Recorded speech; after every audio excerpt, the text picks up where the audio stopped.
What's going on, dragons? Happy Friday. As always, I'm your co-host, Corey, and welcome to episode 38 of the EDH, our weekly conversation about all things Magic the Gathering. With me today, as always, straight from the West Coast, you know him, you love him, our co-host, Cole. What's going on, dude? It's West Coast Cole. I'm feeling pretty chill. I'm envisioning you right now like one single dread, right? You're longboarding to work, like just one of those longboard skateboards everywhere you go. Right. Half button shirt, of course. Why bother with the half? Leave it unbuttoned. Oh, there you go, unbuttoned. Jorts, and I'm thinking Vans. That's a pretty close guess. It's a little bit colder than that. Unfortunately, the jorts are going to have to be long. They should make long jorts that go all the way to the bottom, like jorts that you could wear on a cold day. Yeah, long sleeve jorts. Long sleeve jorts. Yeah, that's not a bad idea. Honestly, it really isn't. We might want to secure that website domain before this episode goes live. I will. It's going to be called Levi'sLongsleeveJorts.com. That's really, really clever. I would say Levi, of course, because I'm a big Attack on Titan fan. So it's an homage to that Levi and no other Levi you could think of. I think the court of law long sleeve jorts will agree with us on this one wholeheartedly. Yeah, it makes sense. Why wouldn't they? Big denim. As always, big denim. Got that BDE, big denim energy. It's the midpoint review. Yeah, guys. So, hey, this week we thought we would sit down. I know we're a little past the midpoint of the year, but we're kind of like midpoint in the set cycle, but not really, but sort of. So we thought we would kind of touch base, see where we're sitting at about halfway through the year, how the format's looking, kind of give our thoughts on the first half of 2024, the sets, the cards, what we're liking, what we're not liking, and kind of, I guess, set or temper expectations depending on how you feel for the back half of 2024. Sure. So I think the spot where we should start this conversation at is the stats. So if you had a ballpark guess, Cole, just how many new, I guess, cards or commanders, whatever you want to guess at, have come out since January 1st all the way up to as we're recording today, which for those of you guys at home, we are recording pre-Bloomborough. So even though Bloomborough spoilers have started, we're not including Bloomborough in this. We're capping it at Assassin's Creed. And next week, when Bloomborough pre-release kicks in, we'll start talking about Bloomborough and all that kind of stuff. But for the argument for our today's conversation, we are just covering up to Assassin's Creed. Yeah. So if I was gonna have you gave me a choice there between cards and commanders. And so if I was guessing cards, I would guess it's somewhere in the ballpark of like 1,000. No, I'm just kidding. But like more so like probably closer to, let's say, like 680 or something like that.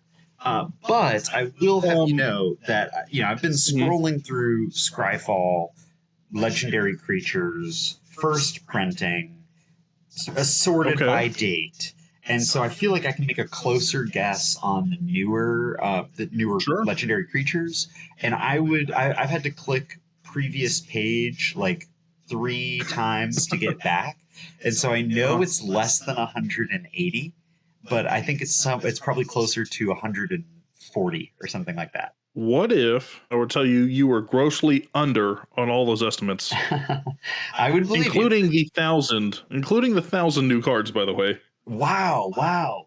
That's crazy. So if we are looking at 2024 stats alone, new cards in format, 1,566. New cards, no reprints, just brand new, generated from 2024 sets. That's remarkable. And does that count like multiple printings, or is that like each card is a unique, card? That is a unique card.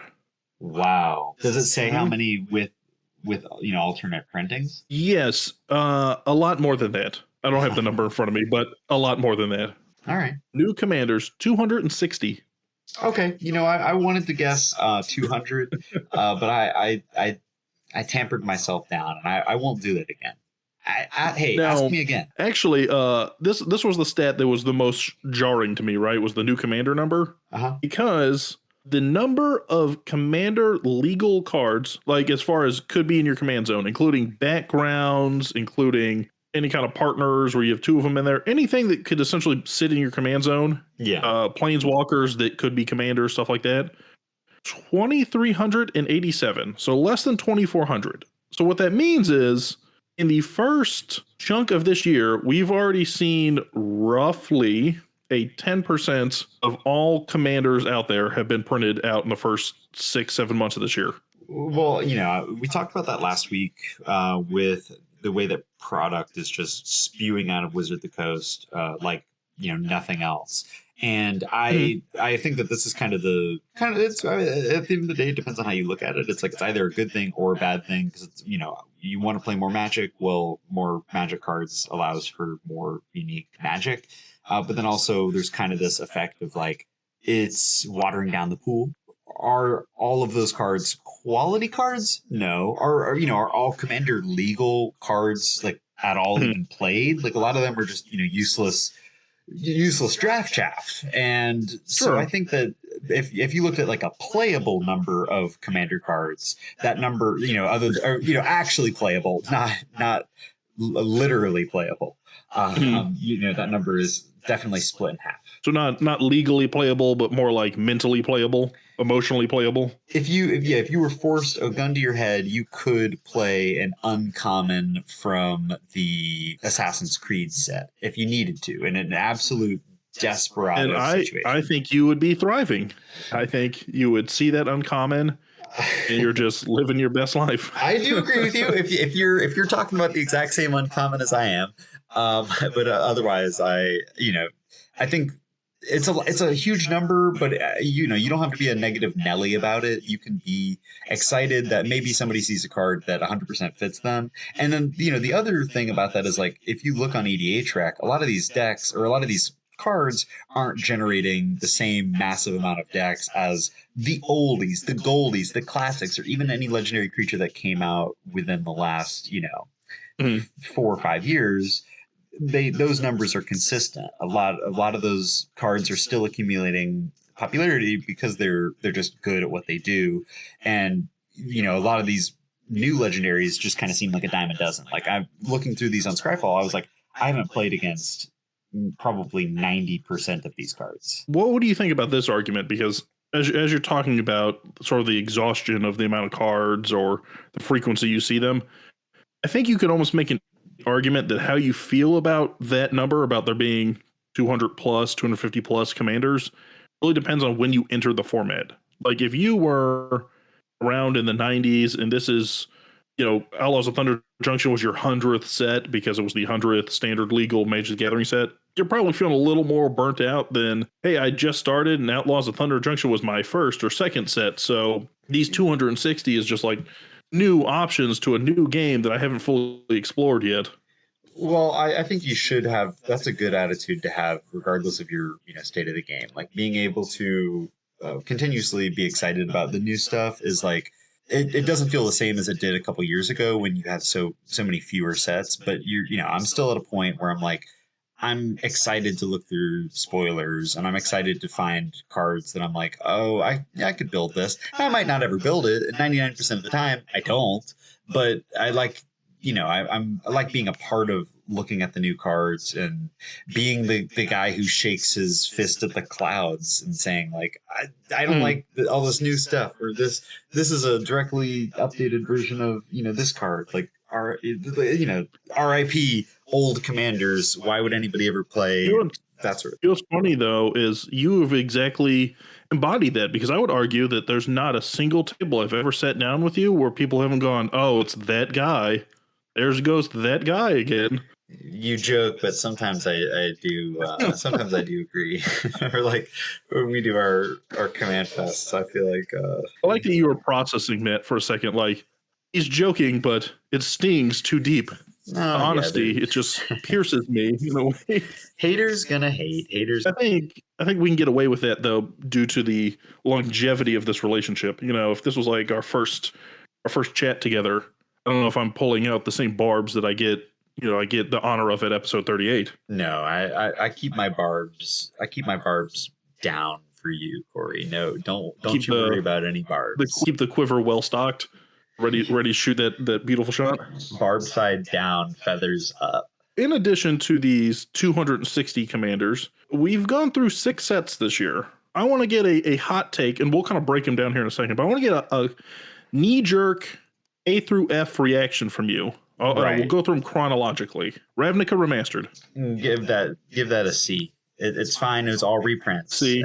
But I did really like a lot of those like retro printings of older cards, and getting lowering the price of like a lot of good lands. There were positives to it, but like as a consumer of new content, because I already have a pretty established collection, I would honestly give it a D. But I'm just considering the wider audience. See, I bought a lot of those trying to get a serialized pack, and a serialized card. Didn't get it, and so I feel a little bit salty. F. No, I think C, F for failure to serialize. I think C is a good baseline for this. It is what it is, right? It's good for the secondary market. It's good for building the collection, but they're probably not making you jump out of bed and run to your LGS in the morning. Murders at Karlov Manor came out next, which seems like a lifetime ago, but was not. No, it does. I originally, like, looking for this podcast, I felt like Murders was last year. It just feels like so much has happened since then. But no, I think that Murders at the time was also a lot better, and like, it's a fine set.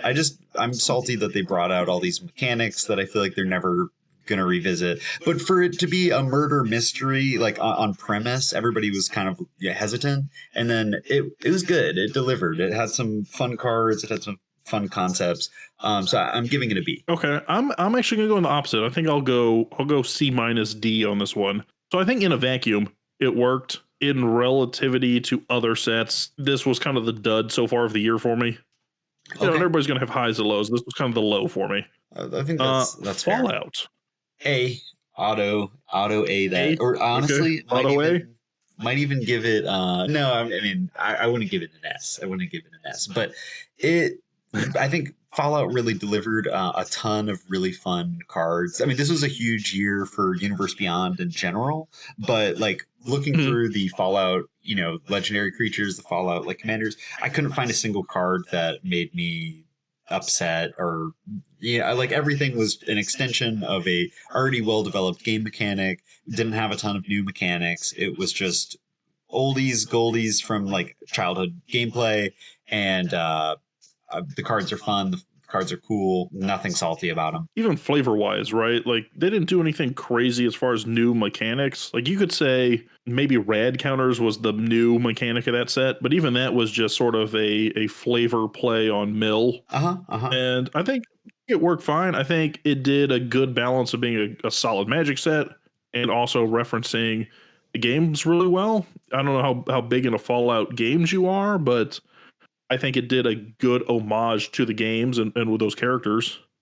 Absolutely. Everything feels pretty flavorful. They didn't leave too much out. They included, all the classic characters. I played a lot of Fallout New Vegas, and I dabbled in Fallout 3, and I did play Fallout 4. Appreciated a lot of the references. Oh yeah, and I think it did a good job too with like from a marketing standpoint, because the TV show came out at the same time too, and I've not seen the TV show, but I've heard from multiple sources that it is a top-notch TV show to check out.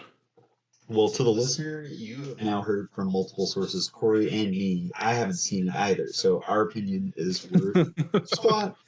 But yeah, I think for me this is an A too. Moving on from one deserted, desolate wasteland to another, Outlaws of Thunder Junction. Yeehaw! Gut instinct here is to go with either a B plus or an A again. I don't want to sound like too repetitive. But I think Outlaws of Thunder Junction was another flavorful set. Like you mentioned, like this has been such a big year for flavor, having murder mystery, and then directly after that, Cowboys. It was like stepping into the wild, wild west of like Magic, like what they can do and get away with. And I thought they did a good job. I thought it was there were solid cards that like my earlier comment on Fallout, they did introduce a couple more mechanics. There's the whole like committing crime debacle that really could have been in the Murder of Karlov Manor set. You know, saddling and creatures that act as vehicles without being vehicles. I think there was some interesting stuff here, and the cards are playable. And the Cowboys are cool. That's how it wraps up. And Cowboys are cool. Yeah. Enough said. I actually really enjoy this because I think those mechanics we talked about, I mean, crimes, they make sense. Like, they're simple to explain to somebody. You don't have to get into like some nuanced debate like I feel like you had to for Murders at Karlov Manor, where they had a bunch of different face down variants. Like, well, this one's face down with Ward, this one's just regular face down, this one, you know. Like, you didn't have all that because crimes are so self-explanatory of like, I point something in your direction, I have committed a crime. If I'm doing something to you, it's likely a crime. Exactly. And even like mounting, like saddling and mounts. It makes sense. I mean, they make a lot of sense because you've already experienced vehicles for years at this point. So you just go, okay, it's an organic vehicle. Got it. 100%. Let's lock and load. Yeah. Yeah, this is a high point for me. I also really enjoyed the characters they brought it back in. When you think about outlaws in a desert setting, you think about characters like, you know, Vile Smasher, who's running around throwing around sticks of dynamite. You think Marchesa. about, okay, the Gitrog monster.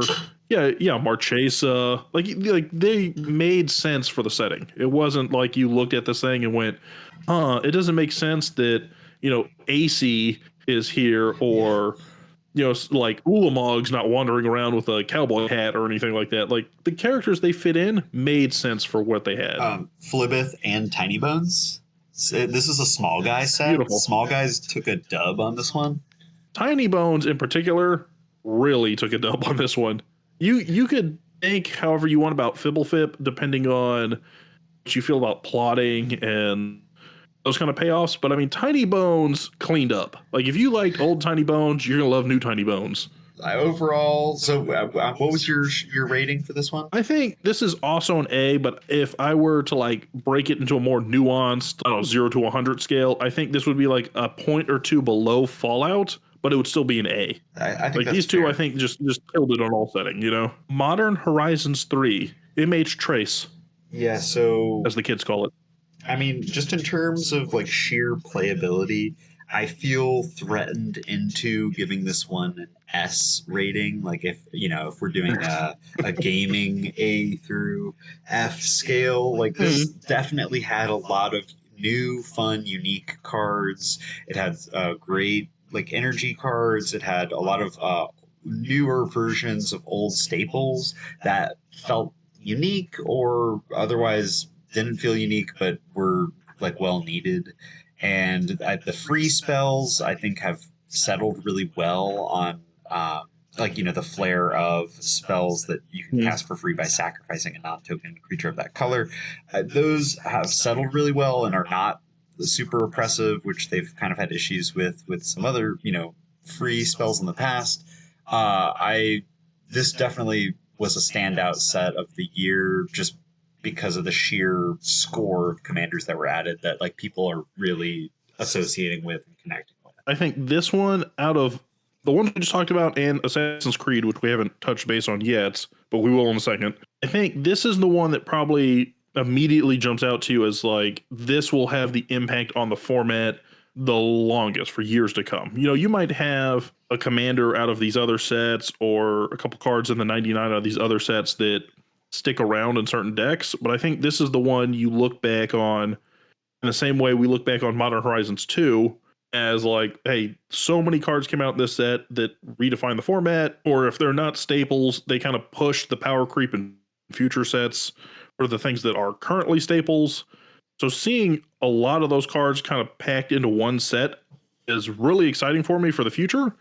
And I think what I think is interesting is they kind of did it in a way where if you look at this set in a different light, it's almost like a weird meme set because there's so many tongue-in-cheek references to other cards. But they did it in a way that the tongue-in-cheek references are actually really playable cards as well. for anybody who's uninformed, these the Eldrazi versions of older staples like Null Drifter being a new version of Mole Drifter, and having just a slightly different effect. It felt like they were building off of their own universe, which oftentimes it feels like they're just throwing a bunch of baloney at the wall and seeing what sticks. But this was kind of like Null Drifter or Mole Drifter used to be a staple blue card, and it hopefully still is in some decks, but it kind of has fallen out of favor, I think. So it was fun to revisit a lot of those old themes. This was the sort of like the Commander Master set of the year, right? Whereas last year they had the big, exciting, splashy decks with the Slivers and Planeswalkers and Eldrazi and all these things that are like the quintessential Commander battle cruiser play styles. They kind of did that with Modern Horizons 3 as well, because you had Eldrazi come back.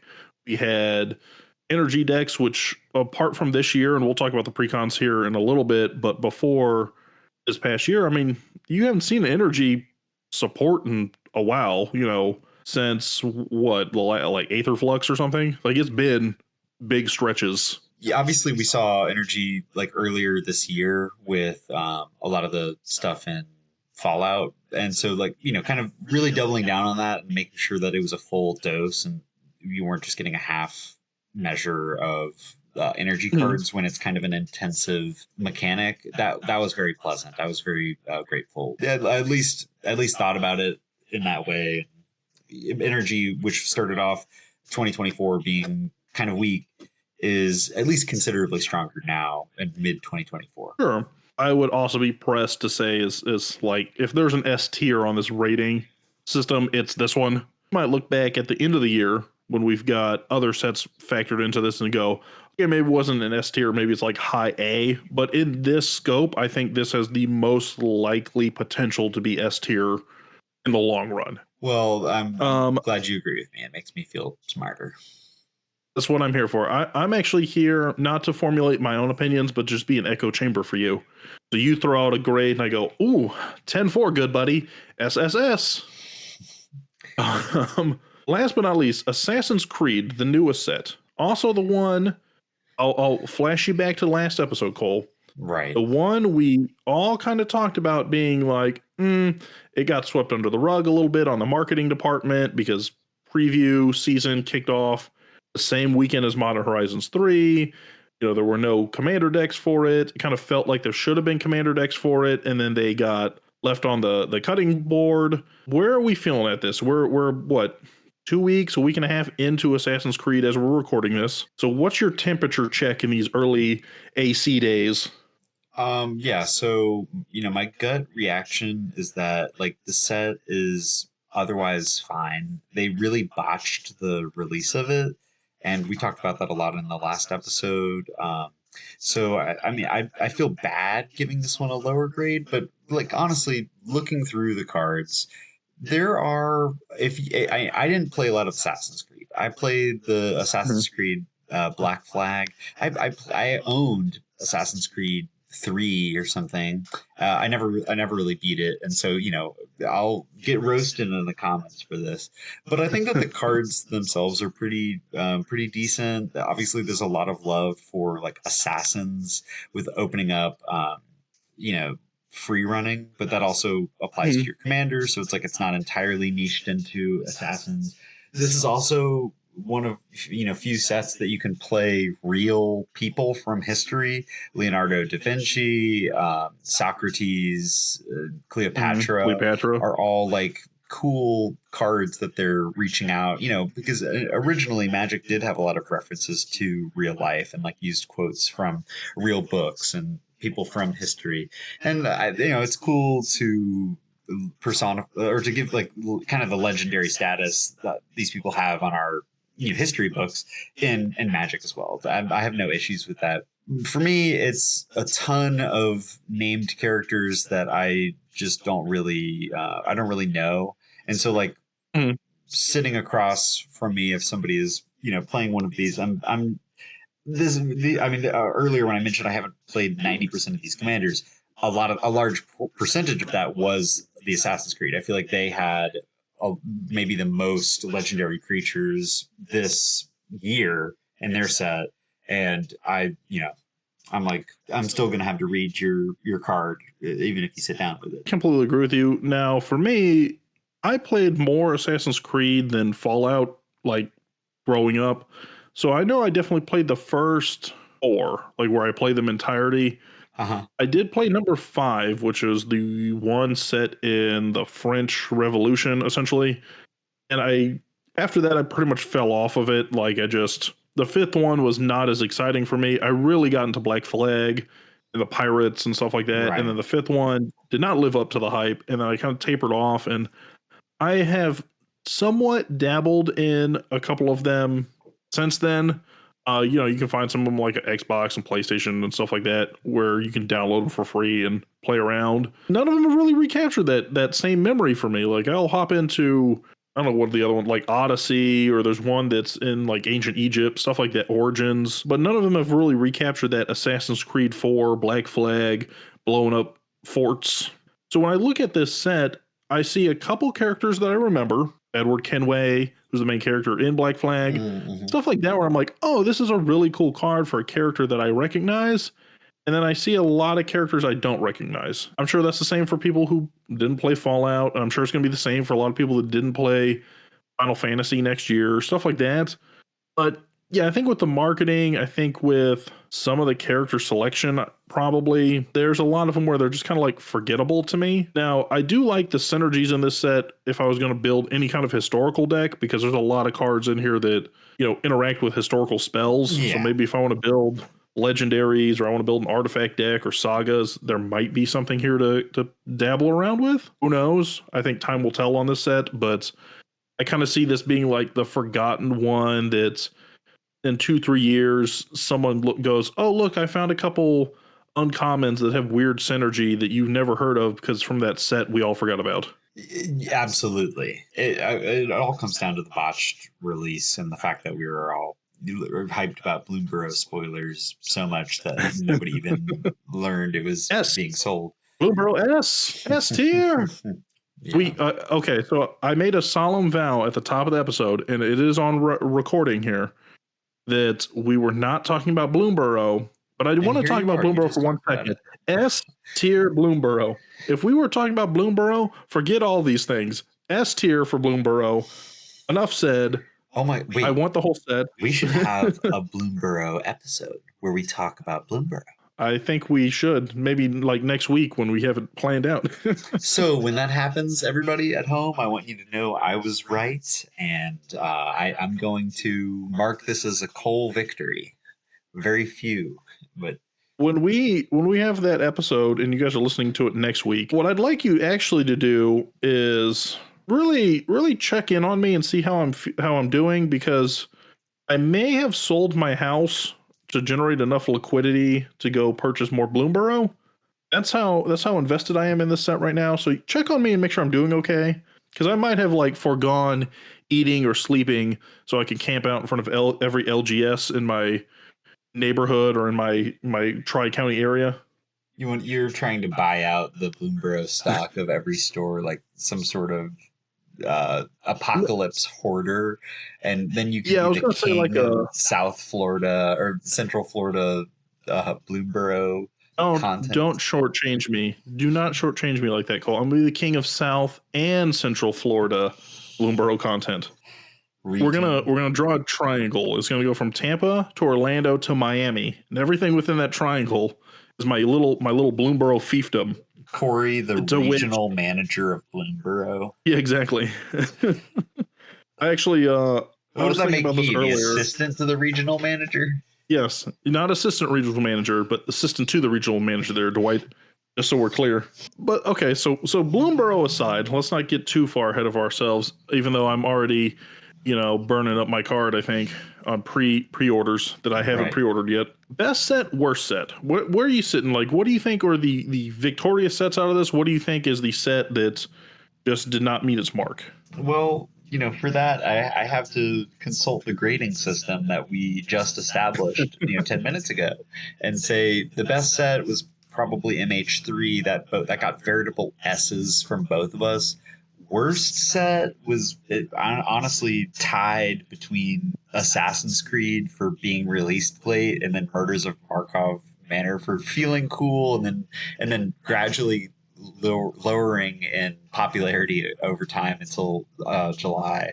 Um, Hmm. I think we can all say screw Return to Ravnica. That was unnecessary in the new content train, but obviously it was extremely necessary in the modern and standard gameplay. But Sure. who cares about that? This is the EDH podcast, so Yes, Modern Horizons 3, but I also am really big on what they do with Fallout and Thunder Junction, like we kind of talked about. I think they were both like really strong flavor sets. I think they came with really good mechanics.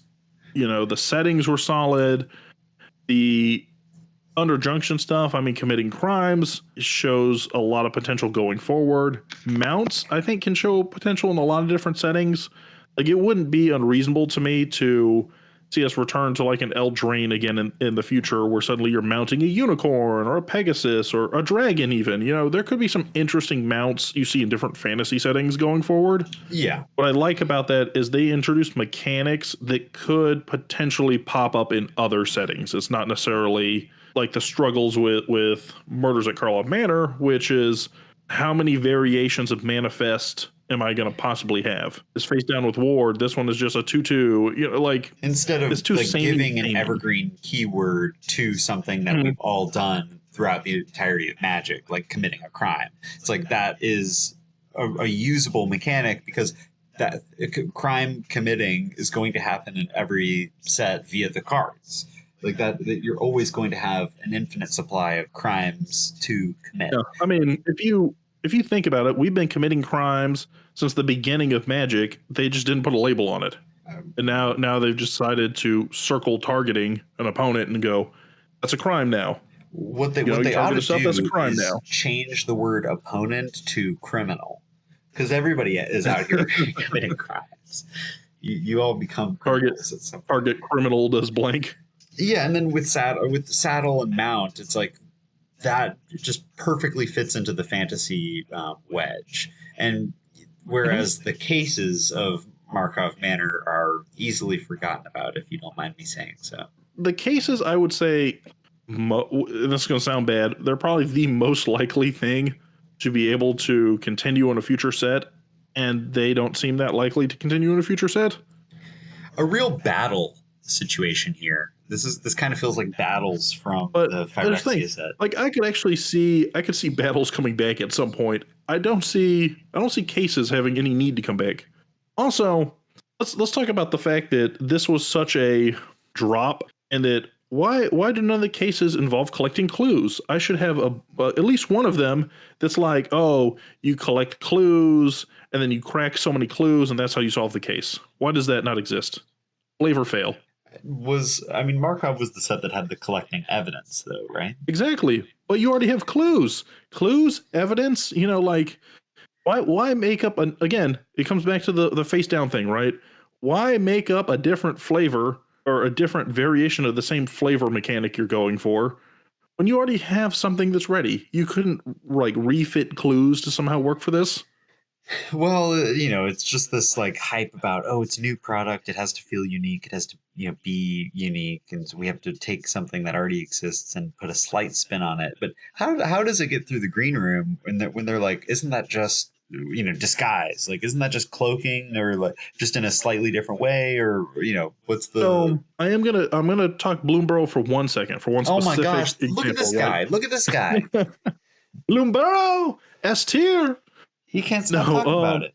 Okay, so but I have one specific point on this that ties back to Karlov Manor. Yeah. So collecting evidence, right, Uh-huh. is you basically exile from your graveyard to equal mana value of whatever the evidence you're collecting. Like collect evidence 4 means, okay, you need 4 total mana value to leave your graveyard and go into exile.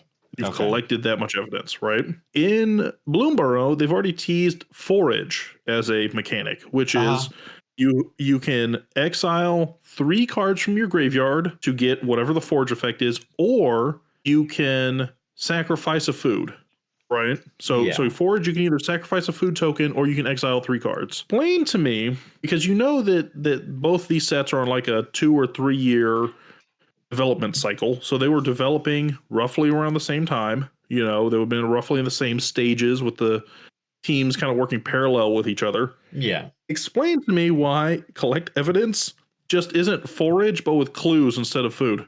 Like it's just such a no-brainer when you think back on it and go, you know, collect evidence should have been I can mill out whatever, however many cards, or I could crack clues, and then I've collected evidence. Yeah, that's honestly a genius take. That's like what a creative solution to, because I've always kind of thought of collecting evidence as being weak. But if you did have yet another use for clues, and you're Mm-hmm. if you're sacrificing the clues, you're giving up on your chance to draw cards, which is the only real advantage of the clues, other than the fact that they're like artifacts that enter and leave the battlefield and account for Mm-hmm. like number of artifacts you control for those kind of cards. So it kind of gives you Yeah, the choice of which in like essence giving would be value to food. clues. Yeah, well, it's very similar to foods. Foods are, I would argue, a bit weaker than clues, and I would argue that pretty hard. So I'm Sure. happy No, that I agree they're with kind you. of getting the benefit. But Lord of the Rings, that set gave a ton of benefit to food. So it's kind of not. I wouldn't say that it's close to a point where food is surpassing clues, but Foos Clues, Blues Clues, who cares? Well, and what's funny is, so when we were coming into this year, I pretty much made a prediction that this was going to be the year for clues, right? Because last year was a big food year with Lord of the Rings, and Uh-huh. with Wilds Eldraine also had a bunch of food synergy. You know, the year prior to that, and the last couple years prior to that, it was Treasure Palooza with all the D&D sets and stuff like that that were making tons of treasures. So it seemed like this year would have been ripe for clue production, but instead we had one set that should have been very clue heavy that really wasn't as much as it could have been. And now we're shifting back into food because Bloomburrow is definitely going to be a food based set. We don't know too much about like Duskmorn yet, but I would argue that I could see food and clues being kind of interchangeable in that because it's kind of like a horror e setting. You know, Yeah. so where's my clues? Where's my clue love? I'm interested to see like what the next big artifact is going to be. Like obviously treasures are the biggest, and then clues, and then food, or vice versa. But when are gold tokens going to get a little bit of love? Well, it's sort of like you know how there's like a second tier, like you go okay, there's food, clues, and artifacts, or food, clues, and treasure. Uh-huh. Then there's a tier underneath that are like the situational ones, like this one makes maps and this one does blood tokens and stuff like that. That's the Right, one where right. I'm like, okay, what out of this level is going to eventually move? Because And it'll be blood I feel like it might be tokens. blood. Yeah, Yeah. I think it's going to be blood And tokens honestly, because they there's are two. actually, not to be that guy that's talking about Bloomburrow, but junk tokens, which were also introduced in Fallout. Those are pretty Mhm. relevant, and I could see those. They give you card advantage in a different way than clues. So that mark my words here, folks. Junk before maps. Yeah, J I don't see maps. the maps. I don't see the maps really getting a lot of traction here, but I can see junk and I can see blood tokens eventually kind of drifting up. Like I don't think they're ever going to be treasure token level, but I do think they kind of separate themselves from the bottommost like ilk. Yeah, I Oh, 100% agree with that. so yeah, so I think so far into this year, I think we can both agree. I think we do both agree. You know, Thunder Junction, Modern Horizons 3, Fallout, good successful sets. Murders at Karlov Manor left a bit to be desired, and then the other two, you know, kind of a mixed bag, right? Like Assassin's Creed maybe a little lower than Ravnica. Ravnica being sort of like a necessity set, like helps on the pricing of things. It helps kind of get certain cards in people's hands, but it's not a new set, so you're not really like hyped, like oh my goodness, look at these beautiful reprints, and that's about it, right?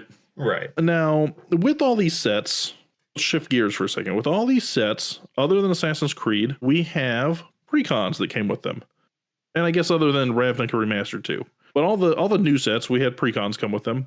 What do you think stood out to you as like the precon to get? Like, what's your must get precon? What is your favorite precon so far this year? And what were your kind of lesser options? Yeah, so this was like a good question, because I felt like out of all the precons, it's kind of hard to find which ones were bad.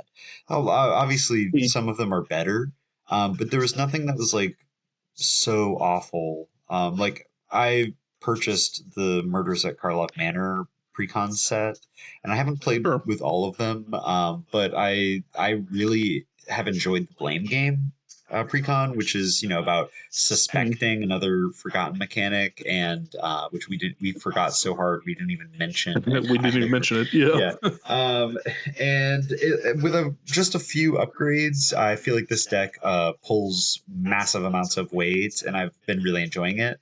But I think that the strongest precon definitely is one of the Modern Horizons 3 decks, and I would be between the Eldrazi Incursion, which just brought so much new, content to the Eldrazi machine that it Mhm. grew off of Commander Masters last year, and the graveyard deck, the graveyard overdrive that cares about Sure. Lurgoy tokens. Because and I am a little bit of that that's some sort of bias there because I've played several games against the graveyard overdrive deck and the Eldrazi incursion. And not as many games against the other two Modern Horizons decks, but they stood out to me as Sure. being like very well equipped, having interesting new cards, and providing like I think a fun looking gameplay style. Like it is difficult to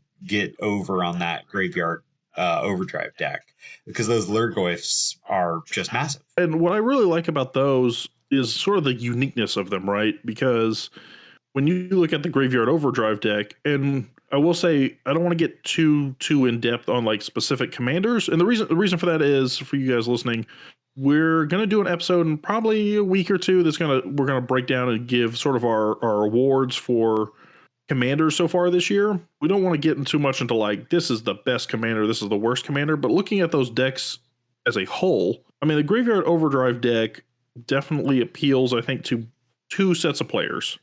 Set one is sort of like I played the game for a while, and you're getting that nostalgia trip of like, oh, Tarmogoyfs and Lurgoyfs, and things that you would remember from back in the day that a new player might not necessarily Yeah, then a be new super player familiar looks with. at and is like, "What the hell is that?" Excuse Yeah, my French. exactly.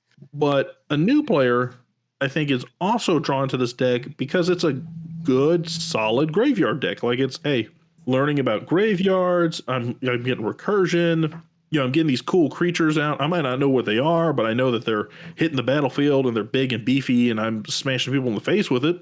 Yeah, and the backup commander is a ton of fun too, and it provides like a cool, you're returning from anybody's graveyard, which is just it's a fun gameplay style that was packed into a pretty solid deck. So that one there, I mean, Corum, the backup commander.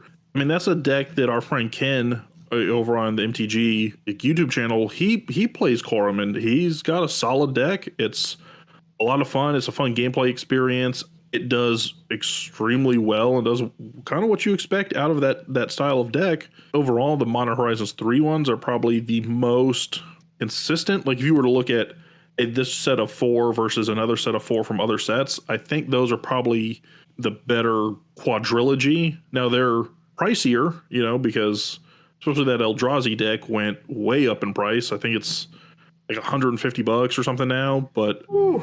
it was over $100, I think, release weekend or the weekend after. That's insane. That's pretty Mhm. expensive for how recently it came out. It'll Mhm. probably Now, settle, or like, it'll get lower. Like I don't know. yeah, I think it'll settle. I think the fact that it's also the second Eldrazi precon, like one rolling 12-month period, because we had one last year as well. I think that kind of drives it too, because they look at, if you're a new player and you go, wow, I couldn't access Eldrazi's because the Titans were consistently very expensive. Now you're like, oh, I can get kind of my feet wet in this play style that people have told me is super overpowered for years that I couldn't necessarily afford to get into. Well, now I've got two decks. I can mash them together and make one really cool deck. That gives it a bit of rocket fuel on the pricing as well. Yeah, I would agree. For me, I actually really like the energy precons. I have not necessarily played against them a ton, but there was an energy precon that came out in Fallout, and there's an energy precon that came out in Modern Horizons 3. And I kind of like the fact that we talk about, or I just talked about like merging two decks together with the Eldrazi. This kind of gives you the same feel, right? Which is energy has not had support in several years. Now you kind of have this opportunity to put those two decks and to make one cohesive deck where you can easily access like a lot of the support pieces that you didn't necessarily have before. And it gives you kind of a cool deck that not a lot of people are used to seeing. One of my buddies back in my college play group, my original play group, had a energy deck that was run with Rashmi, and it Mhm. was a really fun deck to play around. So I'm very pleased that energy has gotten brought up. I will tell you, Corey, that my choice for weakest deck of 2024, or like precon in that sense, so Sure. far was the science precon from Fallout, which is the energy precon from Fallout. Like straight up out of the box, it's just a deck that doesn't seem to do what it wants to do that well. And I may be Mhm. totally wrong on that. I'm happy to take the hatred and vitriol of our commenters for that, but I do stand by it. No, I think that's a deck that when it came out, probably wasn't the best deck, but now that again you've got an energy precon out of Modern Horizons 3, I think it definitely becomes a better deck, but it coming out of the box was rough. In the Yeah. same sense that if you go back to several sets over the past year or so, you'll see where they kind of put out little footprint markers for future sets. The Wilds of Eldraine, you saw little red mice, or you saw, different like little creatures pop up in there that on their own were just draft chaff. And now you go, oh, now I have a whole set coming out that has a big focus on mice. Or, you might see a rogue vampire pop up in a random set and go, oh, it's some weird vampire assassin on Ixalan, and it looks okay, but it's just not doing a whole lot for me. Well, then Assassin's Creed came out and suddenly gets a huge boost. I think the energy science precon kind of suffered in that sense. Like, probably did not perform stellar, but now you've seen some more support for it, and now you go, okay, I can actually upgrade this in a meaningful way. Yeah, for the low price of one Modern Of two Horizons precon, commander, that's yeah. probably, yeah, $80, and then I'm looking on. I'm sure you can find this Fallout one for a similar price. All right, so let me ask you this: if you today you can buy any precon you want. What's the precon from 2024 so far that you're scooping up? What's the year like Cole's go-to golden choice? Well, like so, not including the ones that I've already purchased. Sure. Or any of them, any of them. Yeah, So because if what it's which one so far do you think is the recommended buy? well, I'll go with what I said earlier. I've been enjoying the blame game a lot. I feel, as a player that has a lot of built decks, I think that this is one that's fun to just break out and kind of match power. I mean, you're playing a precon against people, Mhm. so it kind of brings down the aggravation or any potential that guy accusations. Um, and it's a strong deck. It pulls its weight and it brings home long, strewn out victories. But I got to draw a ton of hats my little suspect sussy baka tokens that I put on people's cards and their little fedoras.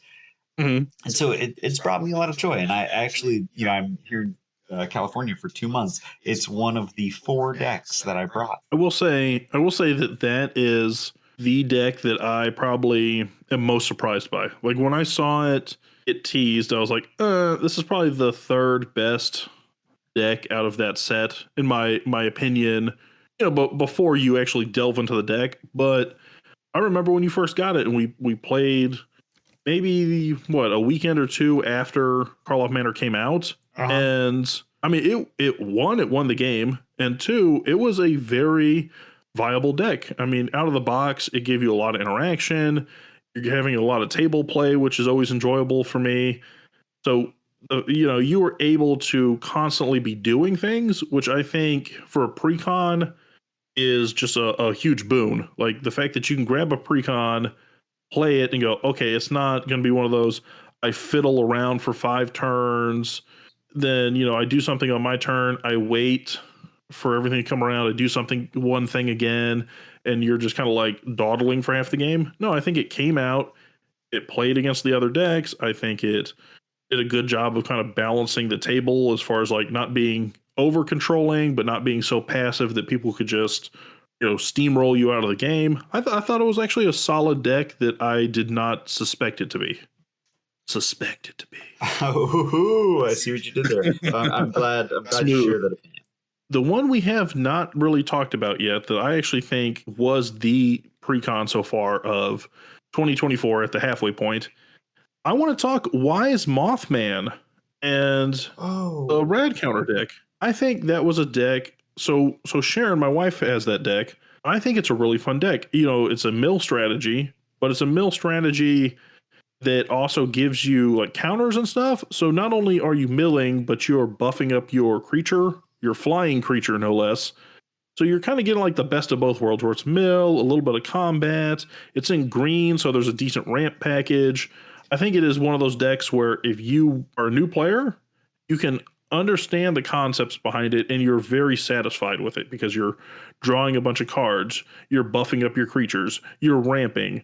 Like it just seems to do exactly what that deck wants and do it extremely well right out of the box. And because of the style of deck it is, I also think it's very upgradable, which some of these decks we can look at and say, like the energy deck, right? If you get the two energy decks and you put them together, there's not a whole lot in the energy pool outside of what you've already acquired. So it's very hard to upgrade and stay within energy themes. Whereas there's tons of mill, there's tons of counter synergies you can go out and get.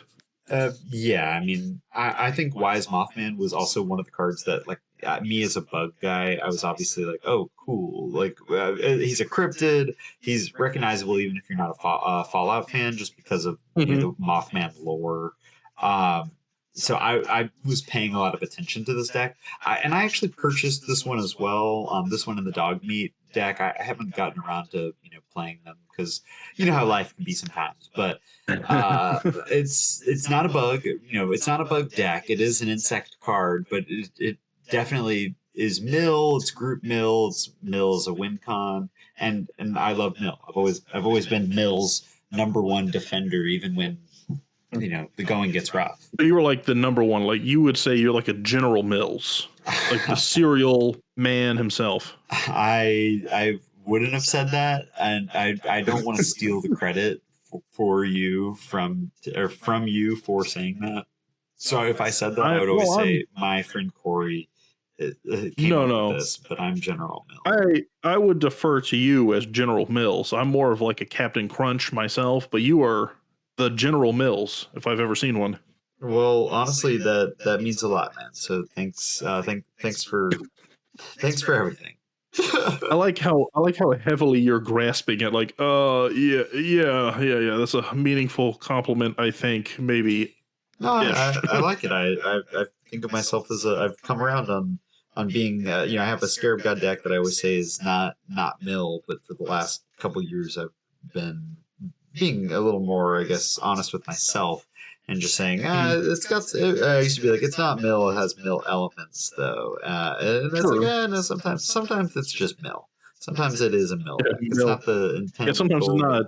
Yeah, sometimes it's not mill sub theme. It's just like, listen, it's mill secondarily, but it is mill. You're about to get milled. I'm winning with mill, so it feels bad telling people it's not mill. So let's look at the backside of this then. So lowest, what do you think is the worst precon? I've already made my case. The Madison Lee energy precon. So let's.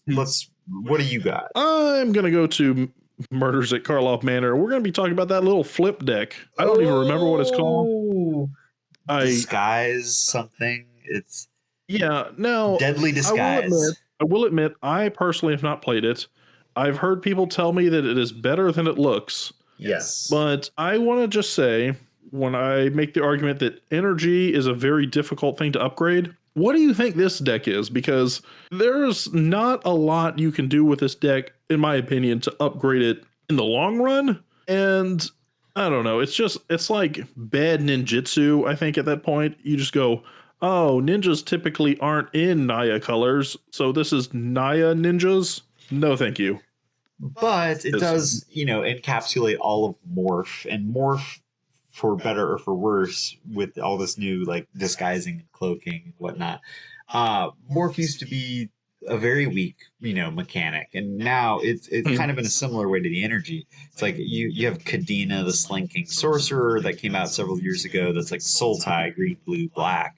But this is another take on a potentially very hard to upgrade concept, which is the flip cards.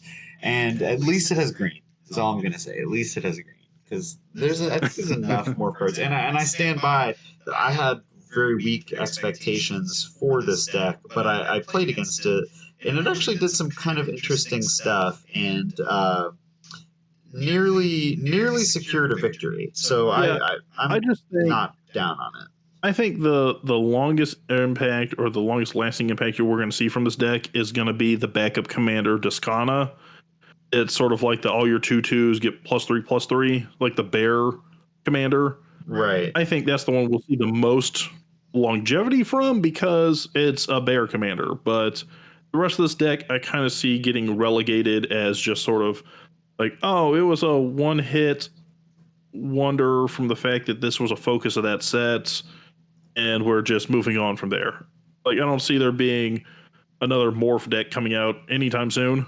I don't know, man. Right before Duskmorn, you don't think jump scares? Jump scares, not your guess? No, You I heard it here, think folks. You Duskmorn. heard it here. I do not think morph is going to be your jump scare thing.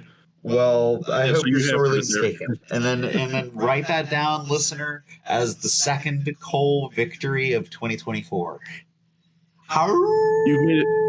You made it 6.5 months into the middle of July. It's only your second victory, or it's projected to be your second victory. So you expect no short term wins here.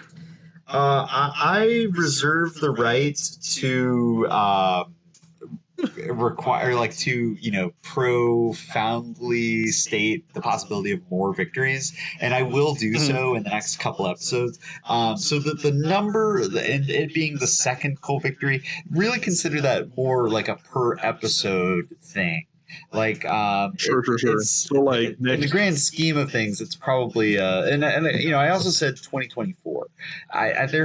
There haven't been as many hot takes in the last couple months, and I've caught a lot of L's. So I'm ready to start keeping physical copies and notes so that I remember and I can look at them and remember that it's not all L's. Fair enough. All right, last thing I think I want to touch base on here is, what do you think so far is the biggest, I guess, non-set victory or whiff so far for Wizards of the Coast? We could talk about, is there a secret lair that jumped out to you? Is there an event they had? Is there some theme they brought back that you were just excited? Like, maybe you've been waiting for 10 years to get energy back.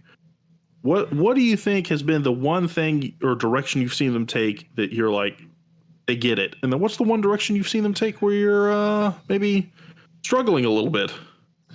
Well, that's easy, Corey. And the one that I'm struggling with, I'm going to go first with that one, is the fact that there weren't really any Southern Command Fests this year, and there's not projected to be any. I feel like Magic is only growing, and I miss getting the chance to hang out with some of my friends across the state, or content creators that we don't really otherwise get the chance to see. But I would say in terms of the biggest success this year. I don't want to take. I already know what your answer is, so I don't. I will state mine, but just keep it in mind that there are other huge successes. But it's gonna be the Hatsune Miku Secret Lair. I was a big Vocaloid fan growing up, and so I think that was like a very funny Universe Beyond part of the massive Universe Beyond victory, and that's my real answer for this, is that this year has been with Fallout and with Assassin's Creed and then with Hatsune Miku, there's just been a very interesting twist on the whole, like, one day you're going to be able to play a game with the whole cast of the Ultimate Showdown of Ultimate Destiny. Like this year is getting us closer to that reality of like I attack with Hatsune Miku, saddled by Optimus Prime, wielding the sword from Power Rangers. Don't think too much about it. Don't think too much about it. Just move on. Just move on. Don't think too much about it. This is a world where I've converted. Don't worry about it. It was a hypothetical, and I know. Okay, take back my second Cole victory. I've give it back after. Wipe it from the board. So you don't want to double down on that Optimus Prime saddling? No, I don't. I was just giving an example, and it should have been the other way around. Is what I meant. Sure. I agree. It probably should have been the other way around. I like the Hatsune Miku because I think it extends the reach of Magic a little bit, right? Like there's gonna be a huge amount of fans that are Hatsune Miku fans or Vocaloid fans that this might delve into where they're kind of more curious about the set. And I do think they're kind of interesting reprints. Like we got Feather reprinted, Child of Alara. Like they picked interesting things. Yeah, but they picked interesting things to kind of fill this secret lair with. But I like it. And I think you knew, because you said so, I think you knew where I was going to go with this one. So I think the one event that was probably the most exciting, or the thing I think they did the best so far this year, is at the end of June. So they had an LGS Pride Month event that lets you play any 2 legendary creatures as if they had partner. So you could basically make any partner deck you wanted with any 2 legal commanders and have a blast with it. The event itself, I'm sure it was hit or miss depending on where you went and what LGS you had and how heavily they were participating in it. Right. But speaking for my group, the group that we play with on a regular basis, and I would say speaking or some of the online chatter I've seen, this was probably one of the most talked about LGS events in recent memory for me, apart from some set pre-release, right, where people were just more hyped about the set than the actual event at their LGS. I saw more people sitting there theory crafting decks. What if this partner worked with this partner, it would be super busted. If I could partner these 2 up, it would do some zany interaction that you're not going to see in any other deck.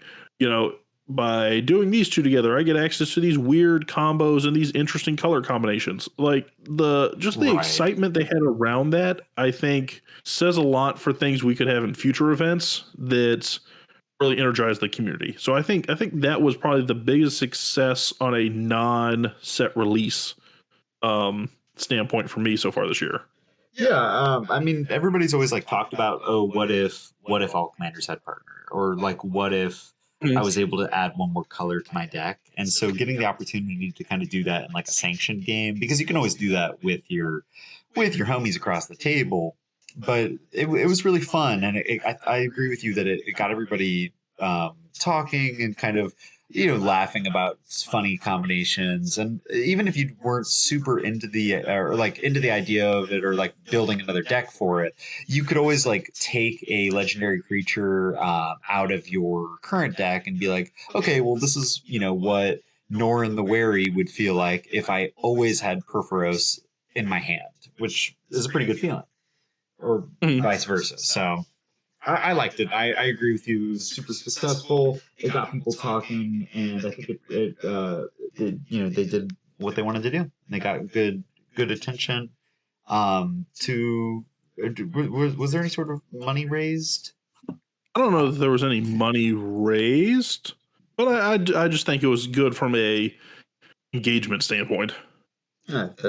As far as like biggest whiff, I mean, I don't think we need to get into too much detail here. I'm just going to say that there were 2 larger size whiffs as far as like table enjoyment. One was a wolf that came out in Karlov Manor, and the other one was a bird that came out in Modern Horizons 3. And we'll just leave it at that. Yeah.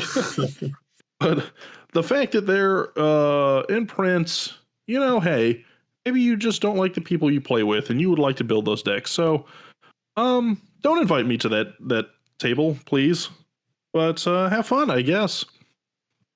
So I think that kind of sums up all our thoughts on 2024 thus far. Looking ahead to the rest of the year, we do have a couple more sets coming out. Let's kind of just look at them lightly. Let's not delve too much into them because we're kind of reflecting in this episode. But obviously, up next, with this episode airing the following week, the following Friday, we do have S tier number one set, number one in our hearts, number one in our wallets, Bloomborough coming out. Woo! S tier, Cole. Agreed. Next time. October, we're going to be looking at Duskmorn. I know a lot of people are excited for Duskmorn. It comes out right at Halloween, basically. So we're going to have a horror set. So we had murder mysteries to kick off the year. We're going to have horror to kind of wrap up the year.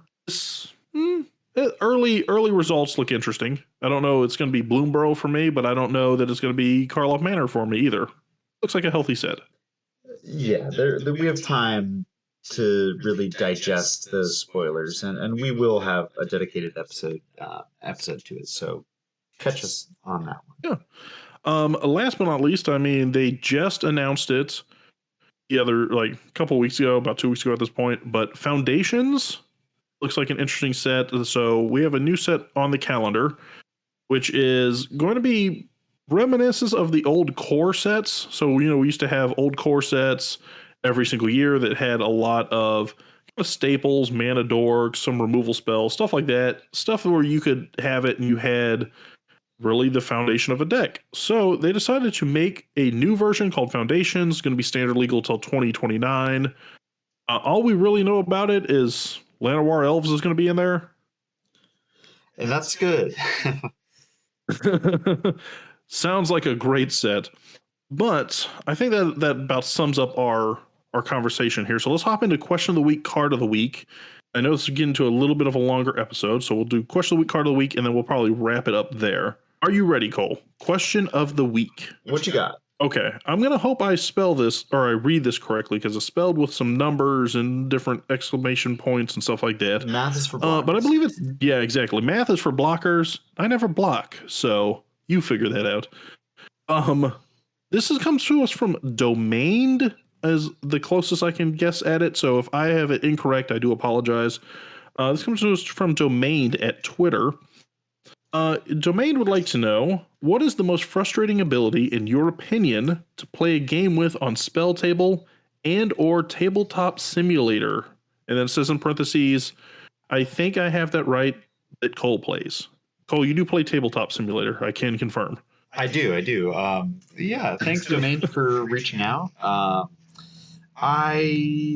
The Tabletop Simulator kind of solves a lot of the problems of Spell Table in the sense that, I think the number one most difficult mechanic in Spell Table is playing with other people's cards. If I get to look at the top 3 cards of your library, it's difficult to give me that information and not the person who deck I'm stealing from, or the other 2 people at the table. Entire group. Not those people. Yeah.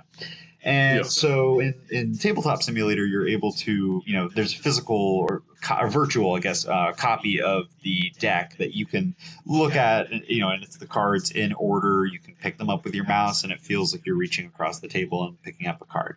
And so it erases that issue in Tabletop Simulator. But for instance, I love the card Share the Spoils, and everybody always kind of groans and in Spell Table because it's difficult to keep track of. In Spell Table, you can kind of draw on the table and make a whole Share the Spoils area where everybody puts all their cards, and you can, remind people that there's a pool of cards that they have access to, that when you're playing Spell Table and they're just kind of sitting on your mat, or, it's easy to forget that you could have played a land that turn, especially if nobody's reminding you, which you don't want to have to talk over people on their turns. Yeah, I think you're absolutely right. Now, I don't play a lot of Tabletop Simulator. I definitely play a lot more Spell Table, which is just you playing your paper cards on camera. So a lot of the things that you brought up that tie up Spell Table or give a lot of issues with Spell Table are the things that you can perform in person very easily that you can't on spell table. So because you're not sitting physically next to the person, anything that like trades cards. So if you were playing like, I don't know, Zedru or Amanatu or anything that's going to like move board states around and give different players different cards and stuff like that, that's really what becomes the most complex issue. Now, I think, I think your question says, what's the most frustrating ability?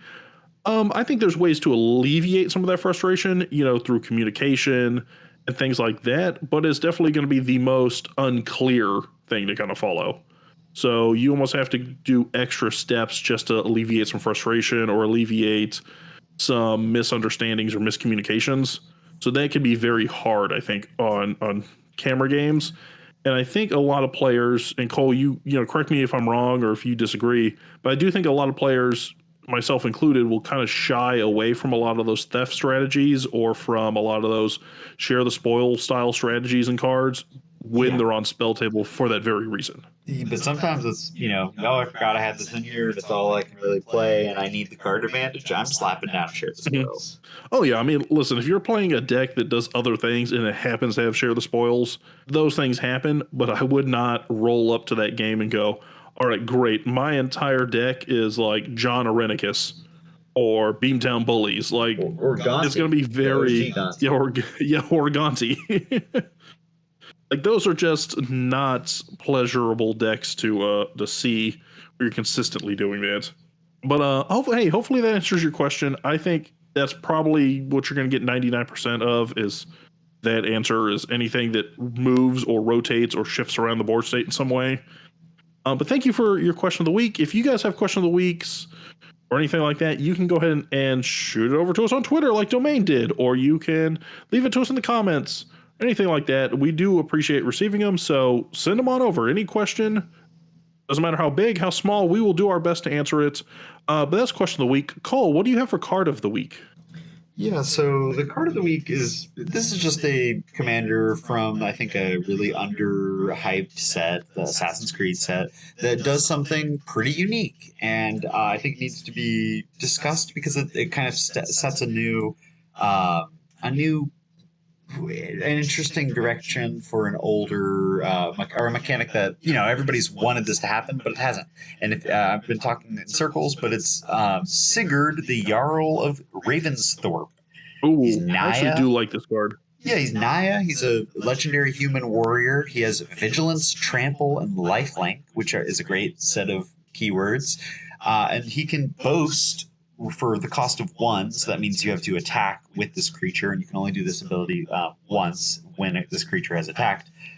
You can put a lore counter on target saga, or remove a lore counter from a saga you control. So we've never really worked with removing lore counters, but this guy does it. He has I guess really if you count as keywords, this is his third ability. It says, whenever you put a lore counter on a saga you control, you put a 1/1 counter on up to one other target creature. He's a 3/3. I think that last part kind of gets me, like that you can't put 1/1 counters on him because you need to attack with him to get the boast. And he himself doesn't get any stronger. He's a 3/3 Vigilance, Trample, Lifelink is great keywords, but you might need to find a way to buff him up if you're trying to play him as a commander. Yeah, no, but I think this is actually a really solid commander because a lot of times when you look at saga-based commanders, they're all about pushing the saga forward, right? Like Satsuki, the Living Lore, is about pushing the saga forward by adding counters. So the fact that this one also lets you remove counters and potentially repeat chapters and stuff like that, I think there's a lot of potential. I think the key here is you probably want to have like a Bergie or something in here that lets you boast multiple times. So you can boast twice a turn and maybe remove a counter and then add a lore counter so you can kind of get those instant triggers on different chapters. That's smart. That'd be an interesting way to take it. But this is probably one of the few ones that I saw out of Assassin's Creed. This and Edward Kenway were probably the two that I was the most leaning towards actually building, where I was like, this could be a fun deck.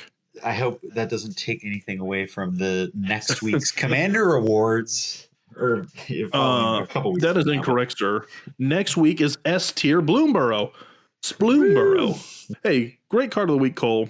But I think that brings us to the end of today's episode. Before we close it out, I do want to say, quick announcement. I will be at Gen Con this year.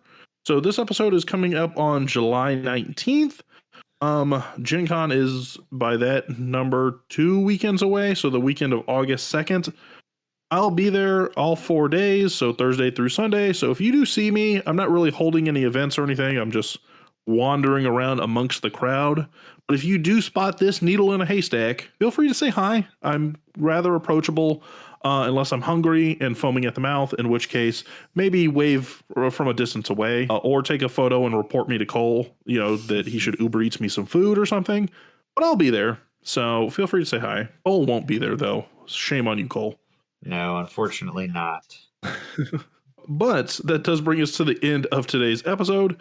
If you want to reach out to us for any reason, you can find Cole at loveandmana.mtg on all the socials, the Twitter, the Instagram, the threads, any of the good spots. If you have card of the week, you can always recommend to him card of the week. He will take those into account. You can also reach out to me at Sleeve Card, all those same exact locations. You can also send me card of the week. I'll just forward them on to him and he can take those into account. Or you can send me your question of the week too, whatever floats your boat. Or you can reach out to the podcast directly and both of us will receive your card of the week and take it into account at UrCastPod or contact.urcast@gmail.com. But thank you for making it to the end of today's episode. Have yourselves a magical Friday and we will see you next week. Bye, guys.